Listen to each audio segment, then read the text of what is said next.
మాస్టర్‌తో మాట మధ్య కార్యక్రమానికి స్వాగతం. నేను మీ మాస్టర్ దుర్గా ప్రసాద్. ఈరోజు మనతో పాటు ప్రొఫెసర్ గంటా చక్రపాణి గారున్నారు. సార్ నమస్కారం సార్. సారు మన తెలంగాణ రాష్ట్రానికి కొత్త చిహ్నం, అలాగే తెలంగాణ గీతం ఒకటి పెడుతున్నారు. అంటే రాష్ట్రాలు మారినప్పుడు, ప్రభుత్వాలు మారినప్పుడల్లా ఇది ఒక సంస్కృతిలాగా అవుతుందంటారా? లేకపోతే ఏంటి? ఎందువల్ల మారుస్తున్నారంటారు? అంటే నిజానికి ఏ రాష్ట్రానికైనా ఒకే చిహ్నం ఉంటుంది, ఏ దేశానికైనా ఒకే చిహ్నం ఉంటుంది. ఆ చిహ్నం అనేది ఆ దేశానికి సంబంధించి లేదా ఆ రాష్ట్రానికి సంబంధించినటువంటి సాంస్కృతిక వారసత్వాన్ని ప్రతిబింబించే విధంగా మనకు చిహ్నాలు ఉంటాయి. మనం ఇప్పుడు మన జాతీయ చిహ్నం చూసుకున్నా లేదా మన పక్క రాష్ట్రాలలో ఉన్నటువంటి చిహ్నాలు చూసుకున్నా అవి ఆ రాష్ట్రాన్ని యొక్క ఆత్మని ప్రతిబింబించేటువంటి విధంగా ఆ చిహ్నాలను రూపొందించడం అనేది జరుగుతుంది. మరి ఎందుకో ఇప్పుడు కొత్తగా ప్రభుత్వంలోకి వచ్చినటువంటి రేవంత్ రెడ్డి గారు ఆ చిహ్నం నచ్చలేదు, అది రాచరికపు ఆనవాళ్ళు కనబడుతున్నాయి చిహ్నంలో అని అన్నారు. అని వాళ్ళ చిహ్నాన్ని మార్చేస్తున్నారు. బహుశా ఇవాళ రేపు ఆ చిహ్నం కొత్త చిహ్నం కూడా రూపొందుతుందని చెప్తున్నారు. అంటే ఎప్పుడు కూడా చరిత్రలో కొన్ని తప్పుడు సంకేతాలు లేదా మనకు నచ్చని ఆనవాళ్ళు ఉన్నాయని చెప్పి చరిత్రను తుడిచిపెట్టడం అనేది సాధ్యమయ్యేటువంటి పనిగా. నేను ఎక్కడో రోమన్ ఎంపైర్కి సంబంధించినటువంటి హిస్టరీ అటువంటి వాదోపవాదాలు చూస్తున్నప్పుడు మీసాలు అనేటి ఏమిటి అనే సంభాషణ జరుగుతుంది. మీసాలు అహంకారానికి లేదా ఒక ఫ్యూడల్ తత్వానికి, అథారిటేరియనిజంకి ప్రతీక. అందుకే మీసాలు పెంచుతుంటారు, మీసాలు తిప్పుతుంటారు, మూతి మీద మీసం లేదా అంటుంటారు, మీసం ఉన్న మగోడు, ఇట్లా రకరకాల. నిజమే ఫ్యూడల్ అవశేషాలు కాబట్టి మరి బోడి మూతితో తిరుగుతారా? మీసాలను ఒరిగించుకుంటారా? మీసాలు ఉండదని ఆర్డర్ పాస్ చేస్తారా? అంటే ఎప్పుడైనా సరే ఒక వారసత్వంలో, ఒక చరిత్రలో, ఒక మన చరిత్రలోనైనా సరే మంచి ఉంటుంది, చెడు ఉంటుంది. మన పిల్లలకు మన తల్లిదండ్రుల వేషభాషలు నచ్చలేదు అనుకోండి, వీళ్ళు పూర్తిగా అనాగరికంగా ఉన్నారు, వీళ్ళు పూర్తిగా ముతకగా ఉన్నారు, లేదా ఒక ఫ్యూడలిజం లాగా ఉన్నారు అని అంటే మనం వాళ్ళని వదిలించుకోము కదా. ఎందుకో ఇది ఒక ఆలోచన ఎందుకు వచ్చిందో తెలియదు, కానీ ఇది మంచి సాంప్రదాయం. అట్లాగని ఇప్పుడు మార్చారు కాబట్టి రేపు వచ్చిన వాళ్ళు మారుస్తారు అని అనుకోవడానికి కూడా లేదు. అసలు ఎవరు మార్చకూడదు. ఒకసారి మీరు ఒక చిహ్నాన్ని ఆమోదించుకున్న తర్వాత పాలకులు మారినంత మాత్రాన రాష్ట్రం యొక్క ప్రతిబింబం మారకూడదు, రాష్ట్రం యొక్క ఎంబ్లం మారకూడదు, రాష్ట్రం యొక్క మూలాలు మారకూడదు అనేటువంటి. చూసాను ఆ సింబలం చూస్తే దాంట్లో అమరస్తూపం ఒకటి ఉందండి, వరి ఉంగడాలు ఉన్నాయి రైతును ఉద్దేశించి. ఈ అమరవీరులు తెలంగాణ సాధించడంలో అమరవీరుల పాత్ర ఉంది కాబట్టి అది కూడా ఉన్నట్టు అనిపించింది. కానీ చుట్టూ కలర్ చూస్తే మళ్ళీ కాంగ్రెస్ లాగా అనిపించిందండి నాకు. అంటే నేను ఇంకా చూడలేదు. రెండోది ఫైన్, నేనేమంటున్నానంటే ఒక రాచరికపు ఆనవాళ్ళు, లేకపోతే ఒక ఆధిపత్య శక్తుల ఆనవాళ్ళు ఉండకూడదు. త్యాగాల ద్వారా, ఉద్యమాల ద్వారా తెలంగాణ వచ్చింది కాబట్టి ఆ చిహ్నాన్ని మేము వాడుకుంటామని ఆమోదిస్తే సంతోషం. కానీ మీరు అడిగినట్టుగా ప్రతి ప్రభుత్వం మార్చడానికి లేదు కదా. రెండోది, చాలా సందర్భాలలో ప్రభుత్వం లోతుగా ఆలోచించట్లేదేమో అని అనిపిస్తుంది. ఇది ఎంతవరకు నిజమో కానీ తెలంగాణ తల్లి అని చెప్పేసి అభయహస్తం చూపించడం, లేకపోతే ఇంకొకటి అంటే కాంగ్రెస్ ఆనవాళ్ళు మీరు అంటున్నారు 3 రంగులు ఉన్నాయని నాకు తెలియదు, కానీ ఫైన్. మనం ఇప్పుడున్న ప్రభుత్వం కనుక దాన్ని ఇదే స్థిరపరిస్తే, మీరు గమనించండి తెలంగాణ సమాజం ఎటువంటి సమాజం అంటే కేవలం అధికారం, ఎంత పెద్ద అధికారమైనా అధికారానికి లొంగే సమాజం కాదు. కేసీఆర్ లాంటి పరిపూర్ణమైన అధికారాన్ని అనుభవించి, ఆమోదించి, అమలు చేసినటువంటి వ్యక్తిని కూడా పక్కన పడేసి ప్రత్యామ్నాయం తీసుకొచ్చుకున్నటువంటి సమాజం. ఇప్పుడు రేవంత్ రెడ్డి గారు వచ్చింది 6 నెలలు అయింది.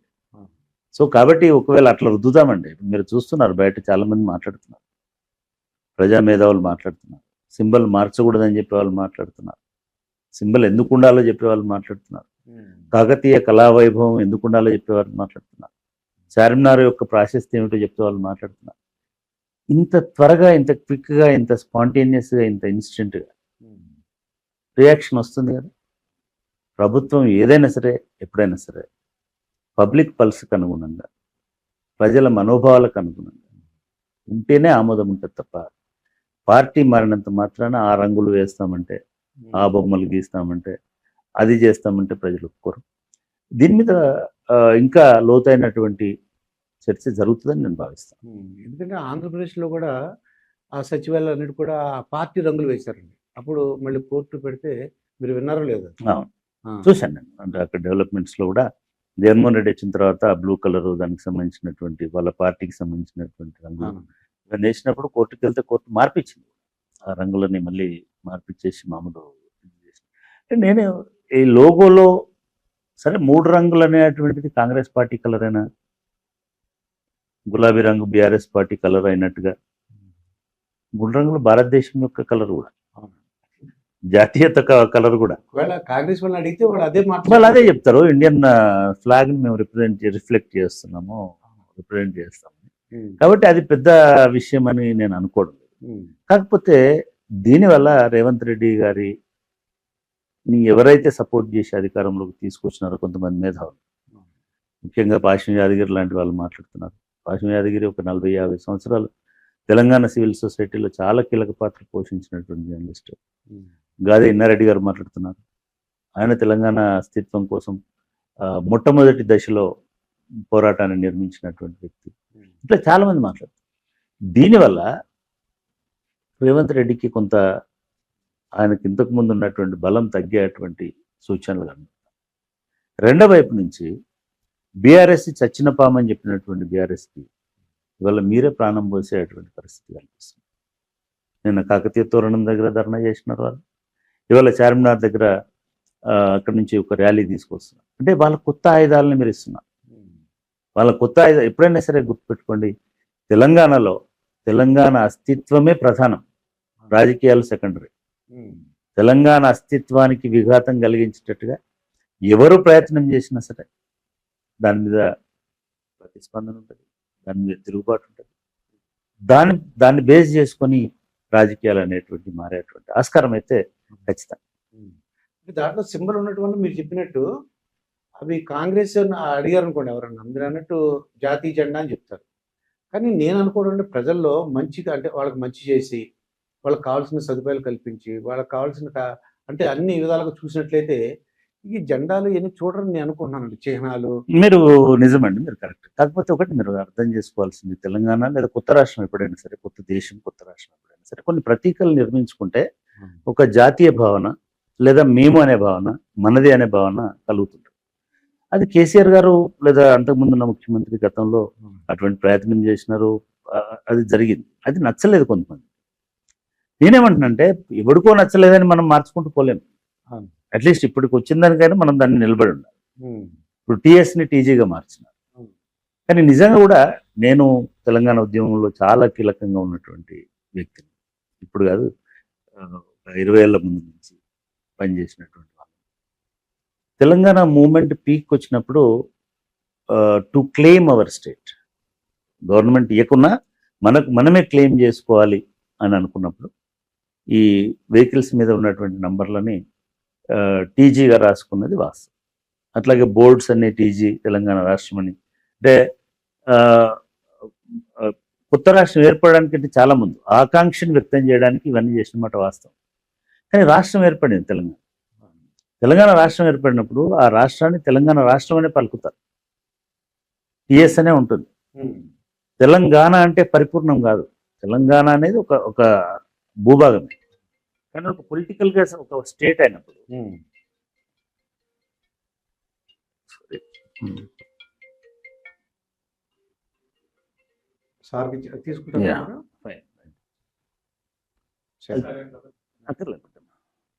పెట్టాను.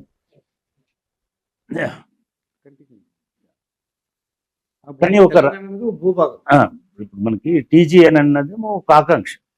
టీజీ అని అప్పుడు ఎందుకు పెట్టుకున్నాడు, తెలంగాణ టీజీ అనేది ఒక ఆకాంక్ష. ఈ టీజీ స్టేట్ కావాలనేది కూడా ఒక ఆకాంక్ష. ఇవాళ స్టేట్ అయింది, ఇవాళ స్టేట్ అయిపోయింది కదా. స్టేట్ అయిపోయిన తర్వాత దాన్ని తెలంగాణ రాష్ట్రమే అనాలి. టిఎస్ అని అనాలి. తెలంగాణ స్టేట్. తెలంగాణ స్టేటే కదా. ఆంధ్రప్రదేశ్లో ఎందుకు లేదని అంటే Pradesh it self is a state. Andhra is reason and Pradesh is state. Andhra Pradesh అయింది. సో ఇట్లా ఎక్కడైనా సరే కర్ణాటక కూడా కర్ణాటక స్టేట్. తమిళనాడు నాడు అనేది it self is a state. భూభాగం, దేశం నాడు అంటే. సో తమిళనాడు. సో ఇట్లా కేరళ స్టేట్. మనం ఇవన్నీ ఏదైనా అట్లా ఉంటది.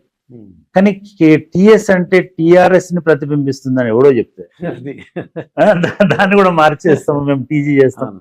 ఫైన్, దీంతో పెద్ద ఫరక్ పడదని నేను. మీరు అన్నట్టుగా పరిపాలన అనేది మీరు ఏ పేరు మార్చినారు, ఏ రంగు వేసినారు, లేదా ఏ బొమ్మ పెట్టినారు, దీన్ని బట్టి మీకు ఆదరణ, అభిమానం అనేది ఉండదు. కాకపోతే రేవంత్ రెడ్డి గారు ఒక ప్రయత్నం ఏం చేస్తున్నారంటే, ఆయన స్వయంగా చెప్పినారు, మనం ఆపాదించడం. కేసీఆర్ ఆనవాళ్ళు, కేసీఆర్ చిహ్నాలు అంటే నిజానికి కాకతీయ శిల్పాన్ని కట్టించింది, డిజైన్ చేసింది కేసీఆర్ కాదు. చార్మినార్ కట్టించింది కేసీఆర్ కాదు. ఒకటి 700 సంవత్సరాల నుంచి ఒక వారసత్వ సంపద లాగా వస్తున్నది. ఇంకొక 500 సంవత్సరాల నుంచి ఒక ఒక ఒక ఒక ఒక హైదరాబాద్ లో జరిగిన ఒక ఉపద్రవానికి దాన్ని తరిమి కొట్టినందుకు ఒక గుర్తులాగా వస్తుంది. ఈ రెండు వారసత్వంలో భాగం. వాటిని చెరిపేయడం అనేది తప్పు. మీరు కేసీఆర్ని చెరిపేయడానికి ఆయన పేర్లు మార్చండి, ఆయనకున్నటువంటి మిగతాయి మార్చండి. మీరు రైతు బంధును కేసీఆర్ గుర్తొస్తుంది అనుకుంటే రైతు భరోసా చేసుకోండి, లేదా ఆ స్కీములు ఎత్తేసేయండి. ఇవన్నీ వేరు. ఎప్పుడైనా సరే స్కీములను బట్టి కేసీఆర్ గుర్తు రాడు. తెలంగాణ మూమెంట్ను బట్టే కేసీఆర్ గుర్తు వస్తాడు.